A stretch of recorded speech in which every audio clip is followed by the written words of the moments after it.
about, you know, being entrepreneurs or business owners or people in business in general. It's hard work sometimes, you know. I mean, some people say, oh, it's easy to be successful. I don't think so. They're easy days, fulfilling days, absolutely. But if you want to just kind of hang out and have everything happen for you, it's not going to be there. You've got to put the effort in. So again, systems and structures to give you a way to set up your day strong. So now that you have a gap, what I want you to do for today's exercise is choose one category, one gap that you're going to put into the gap system. Again, you're going to keep it simple. On your next page in your workbook is the gap system. Basically, it's your goal, it's your action, and your purpose. There's a lot of different ways for goal setting. I have found this to be the most effective, and I've worked with a ton of them. I've been certified with 3 different coaching schools. I have a lot of advanced training. I've done Tony's work. I've been involved with him since 1999, and I still will go to this basic structure. Goal. You got to know what your goal is. Okay, choose one category from what you have today. The goal has to be 90 days or less. All right, if it's any farther out, it's too easy to go into overwhelm. And it's not even that you might consciously think I'm in overwhelm, it's a psychology. You guys have to get that we're all human beings. Some of this stuff is just part of our humanity. All right, so when you chunk something down and make it easy in small bite-sized pieces, you're going to be more successful. So your date for the goal here is March 31 or earlier if you have a goal that needs to happen quicker than that. The first thing you do is put the date, and then you write your category in here. This is the category of my life or my career that I'm going to work with. So if it's your life wheel and you want to work on finances, then write finances in the category because that's your main focus. You're going to use this tool every week, maybe every day. You're going to be referring to this. And the next thing about your goal is it has to be specific and measurable. If your goal is finance and you say you want to make more money by March 31st, well, I'm going to give you $1, right? You made more money. How are you going to really define come March 31st that you've been successful? So maybe a goal for your finances would be, I'm going to reduce my debt by 5%.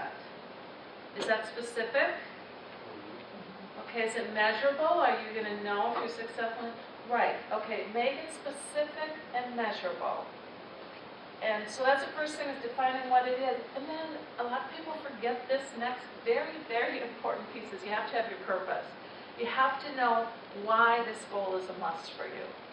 Because if you don't have a compelling reason why, you know, the 80-20 rule applies here. When you know your what and your why, you've got 80% of that you're already achieving your goal.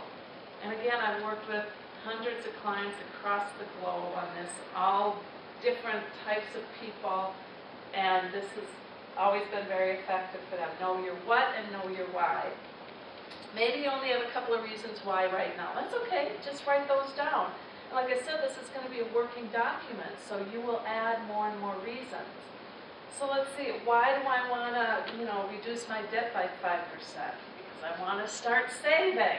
I want to save for trips, because I want to start my kids' college fund, because I want to be able to, put money into my own business. Whatever your reasons why that help you feel empowered are great. And now the action, okay, we all know those big long to-do lists, right? Those never-ending lists. This is actually a to-do list, but it's only for this short period of time, and it's only for this goal. So you would start by writing a couple of things down that, well, okay, if I'm going to reduce my debt, I'm going to start by putting an Excel spreadsheet together of all the debt that I owe. So it's all in one place and I can look at it.